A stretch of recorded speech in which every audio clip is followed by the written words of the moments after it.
I decided I wanted to go in government, and here I am now. And so when I got elected, I decided I wanted to focus on the things that I knew impacted me, but also impacts people across California today. And that's equal opportunity for education, certainly healthcare, fighting for the middle class, and justice and criminal justice reforms that can they can really look at how so many in our society have been left behind. And so that's been my quest, and it's not always easy. And just fast forward to today, I introduced some of these tough bills years ago, and it was really hard. I could barely get a second on my motion on my bill, and now some of these bills are getting unanimous support in the legislature, and times have changed. So it just shows that in leadership, sometimes it's hard. You don't always get the win right away. You need to put your marker down and keep trying on these issues. The bill I'm working at on having independent investigations for fatal shootings, deadly force incidents with police. This is my third try, and now it's looking like it's sailing. But the first two tries weren't always easy. So you got to keep at it in this business and politics, and that's a key lesson. It's also key to just to focus on what you think is right, morally right, but also listen to your constituents. So I have a constituency that has opinions, and they're diverse opinions. They don't always line up. Like I would say a big part of my constituency right now is like, hey, we should be able to go out there and live our lives and not have masks for COVID-19. A big part's like, no, we need to shut it down. And so sometimes you can't win. You're going to make one side super mad. And so you have to listen to the people you represent, but in the day, use your best moral judgment to focus on what you think is right. One of the challenges that we often face as young people is dealing with family members or close friends who don't always agree with the time commitment that we're putting into civic engagement, or the other things that we invest our time in that are very important to us. What's some advice that you can give us on how to overcome this challenge? If it's your parents and your siblings, those are your life family members. You can't choose those. And so, but if it's, a partner or a friend, I think it's important you find somebody who respects what you're doing. Do they have to 100% embrace it? No, but if they're not going to respect what you're doing and allow you to do that, your life's going to be very, very difficult and challenging. I see them in politics or, all the time.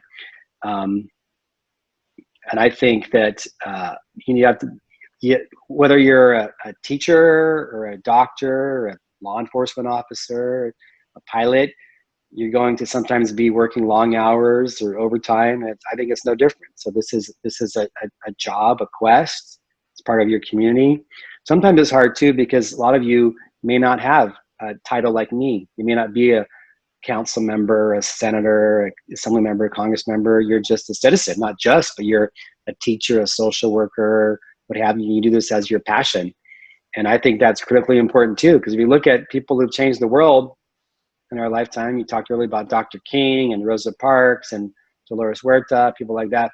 They were never elected. They never had a fancy title, but they were able to change the world in their outside activism. So, that's a large part of it too. Whether you're volunteer on a community group or a board of directors or your own neighborhood, there's things that's going to bring you outside of that. So, I think it's important to strike a good balanced understanding as far as why you're doing that and have a support network that's not going to hold you back. Because if you have something like that, it's going to be very difficult to, one, do what you want to do, and two, have that healthy relationship in your own life. Thank you. Right now we live in a very particular time.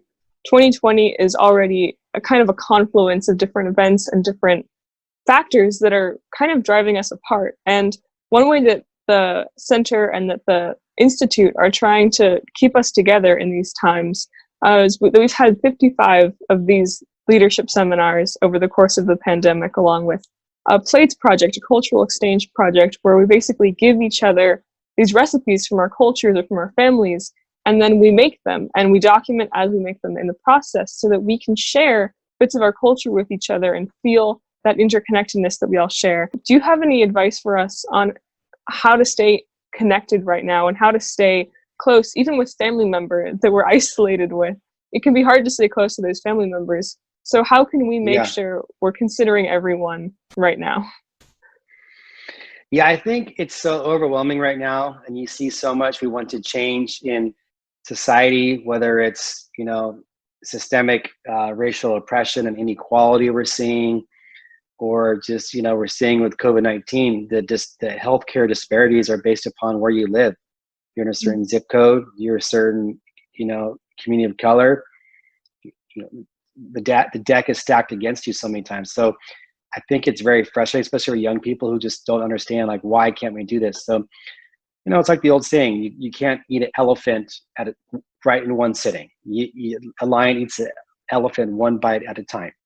And so one conversation, one activity, I think that you will drive yourself crazy if you want to go to every march, every protest. You need to have wellness for yourself.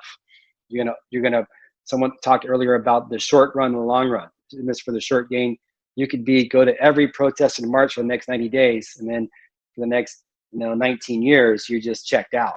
So I think young people need to pace themselves and be mindful as far as what you can and can't do, but still don't give up, and try to stay connected to people and issues that you care about, and realize that it's one step at a time, one day at a time. And so in order to keep your sanity, you have to keep that perspective. Thank you. So not get overwhelmed and saying, I can't do this, I can't eat that elephant, it's too big, one bite at a time.